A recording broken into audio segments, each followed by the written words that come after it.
What's the big deal this week? I don't understand the mixed reaction from the community. Tower Guy has always had multiple plots. The art style, questionable this week. That I agree.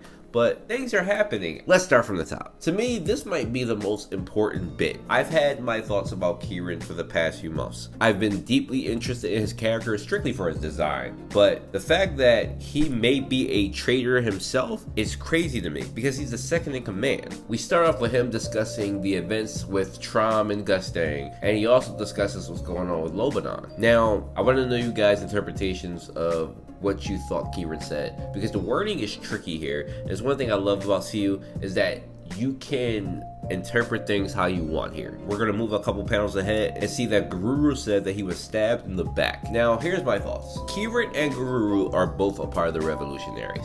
However, Kirin has his own objectives that he's trying to complete. And I want to say that Kirin gave up Gururu to further his own objective. While they both might be a part of the same group, Kirin needed a specific thing to happen, and it seems that he wanted Gustang and Traum to meet. And a part of me wants to say that Kirin is working with Gustang as well. And I say this because Gustang wasn't hiding in Khun's lighthouse for no reason, and that this could have absolutely been manipulated by Kirin to have them meet. But this was unknown to Gururu, as it appears that based on what Kirin says, there was a plan in place. So maybe there's a different faction within the revolutionaries. And I will say, I am a bit disappointed. I've been interested in Kirin's character for a while, and the fact that he's a traitor kind of bothers me because Traum has no loyalty in this corner. But Traum dug his own grave with that, right? You can't experiment on your family and treat them like shit and not expect hate to be born within your family. But I personally thought Kirin was the strong, intelligent, stoic type. I loved for Traum to have that type of character in his background. But continuing what's going on with Lobanon. So if you guys remember, Traum told Kirin to leak information about Laura's kidnap. And I'm starting to think that that didn't happen. It appears to me that Kirin's sending revolutionary members to go deal with Lobanon. I think Lobanon is the loyal one here, and I think Kirin's attempting to erase him because he may be a problem with his strength and influence. But you guys let me know what you think about this whole Kirin debacle. I think this little couple panels was probably the most important bit, and we'll need to remember this information later. Now moving on to Shalile. Laura's a bit annoying because why are you acting like you're knocked out? I mean, I understand she passed out from seeing Sea Snake, but that's not something you'll be knocked out for 3-4 hours for. She's clearly pretending, and Shalile knows this, and I agree with Shalile here. I've been dealt a hand and I have to deal with it and use what I have at my disposal to get what I want. And she's saying because of this she's like her mother, which I would agree. Laura did what she had to do to save her daughter. And then I also like that Shalile called out Khun's bullshit. I mean, you don't have to fake like my mother, bro. And Khun wants to know about Maria. We have been waiting a long time to meet Maria. CU owes us a Maria introduction, okay? Maria's Khun's whole existence in this series. So it's about damn time we get a little bit of information about her. But Shalile tells Khun, I'm not telling you nothing until this whole situation is basically over and everybody's safe. Or basically toss me the oop so me and Baam can get married. I think Shalile actually likes Baam now, guys. It's no longer political marriage, let's do this for the sake of things. She likes him. Seems like every time we get a little bit of Shalile, she's talking about Baam. But moving along, Lalile and Shalile are spying on Baam and Elbaba. The community has had a very, very mixed reaction to this. I gotta say, I don't see the problem, guys. I mean, it's not difficult to understand parenting in my opinion. But Elbaba is basically begging Baam to take the marriage and even marry Elaine so that their family could be in good standing with Traum. Garbage line of thinking. Why would I marry to increase your standing? What benefit does that hold to me? And then he criticizes his daughter and even shits on her, talking about that he would kill her if it would make things better for the family. I'm with Baam here. I would get triggered. Because not only is Elaine his friend, Elaine has been through some shit, bro. Like, what kind of father are you? And this is a part I will say I did have a bit of a problem with. Just the art. Elbaba's facial reactions were a little bit weird and a little bit inconsistent in my opinion. It wasn't a big deal, but it is something I noticed while reading my first read through. As for the context, people have a problem with Baam lecturing Elbaba about fatherhood because Baam has never had his father. Guys, It does not take a rocket scientist to realize that as a father, you should love your kids. I don't think that's a hard concept to understand. Baam lecturing him about it, maybe he's not the best guy to do it, but simple dynamic, guys. Unless your kid is a crazy, hacking murderer, you should love your kids. Elbaba is literally talking about murdering his daughter so they could be in a good standing. No, hell no. So, yeah, I'm with Baam here. I have no problem with him lecturing his absolute garbage. Has no idea how his decisions has affected his daughter. But nonetheless, Elbaba is garbage. It seems to be a normal thing though, because Shalil says, who in the 10 families would act like that? No parent acts like that. And I understand this concept, right guys? Because this is the whole problem with living in a place where death doesn't mean that much. In our world, right, parents love their kids and we love each other and everything else because there's a time limit. We're gonna die within 60 to 70 years, or we could die tomorrow. Within Tower of God, these people are living hundreds and thousands of years. So they're having children upon children upon children.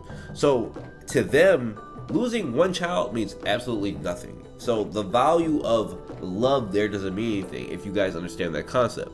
So would it surprise me that within the 10 great families, parents don't necessarily love their kids as they should? I don't think that's a foreign concept. So yes, when there's more and more of a thing, you care less about it. It's the same concept with money. Guys who have tons and tons of money don't care about how much money they have. When you have less of it, you care about it more. And then in the middle of the conversation, we see Sea Snake talking to Laura. Sea Snake is somebody who doesn't have any family but what he considers his daughters. He actually loves Shalil and Lalil, and he's making a request of Laura.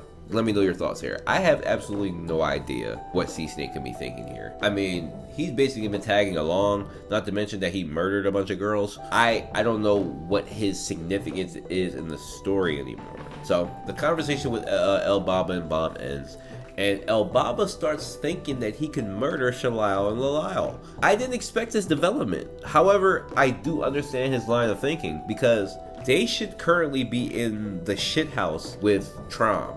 However, if we know anything about Traum, I think Traum would care about the Zahard princesses more than he cares about Elbaba, right? Like, Elbaba thinks that because they're traitors, that killing them would make his family look good.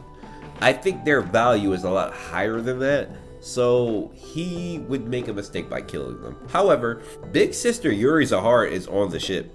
She's not going to let you murder her little sisters despite how trash they are. Not to mention, Baam has already read his suspicious aura. If he does have the chance to attack them, do not forget, Elbaba is a branchhead. He is not sweet. I honestly don't think Yuri gets involved because Yuri is in the middle of this war. It would be a huge problem for her to just inject herself into a war between two families. Until High Urin shows up, Yuri's not going to do anything. Yes, High Urin's going to show up. Yuri has basically been disobeying orders. She went to the wife competition and she keeps chasing Baam. Not only that, there's a war starting for Baam. I mentioned that a family head's going to show up. It's got to be High Urin because one, she's going to basically retrieve Yuri from the middle of this war so that her granddaughter that she absolutely loves doesn't get anything done to her. Not only that, I believe that Hajin Sol didn't necessarily go back to Fug. I think he went to go talk to his grandmother about everything that's about to happen and wants her to get involved retrieving Baam from this whole entire situation.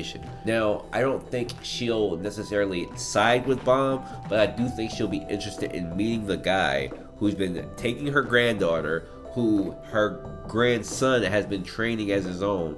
I think this would pique her interest, and this would be the perfect time to introduce another family head. Let's also mention, Rachel kind of looks good here, and I know that's taboo to say, but this art direction makes her look pretty good, guys. But listen to Belier, right? He uses the exact type of wording that Kirin used at the end of his panels. They're both seeking destruction. Is Belier a revolutionary? I don't know, because during Gus Dang's speech, Belier was absolutely infatuated with it. He was so impressed by his father's way to ignite a war within the family. Does he necessarily want to kill his father? Because the revolutionaries basically want to kill, their family heads. I don't know. I'm a little confused by him. So we're getting some actual war action here, guys. And the Po Bidu are going in. They're teleporting directly into Lobopia airspace and destroying ships with a white light. workshop involved. I'm a firm believer in Siu's writing and that he does things that coordinate together, right? Kirin and Belier wording, and then we get Emily, who's from the workshop, and then we get these ships. If you guys don't remember, Gustang has a pretty close relationship with Naksef, the founder of the workshop. It would not surprise me if he has direct lining and direct contact with the teachers in the workshop to have new tech brought to him. And Traum makes the connection with Shinhwa Ryu being used here. To me, that would make sense because Shinhwa Ryu translates as black hole spear. I don't pretend to be a science junkie, but teleportation seems like something that would be possible using just the translation. That is insane technology. Now here's another really interesting bit about this chapter. Traum teleports outside for the first time. We outside. Finally Traum comes outside. And he's fighting with the Pobidu ships. This ranker wants to fight him and he's talking to Emily. And Emily says, "You're going to end up like that guy from the Ha family."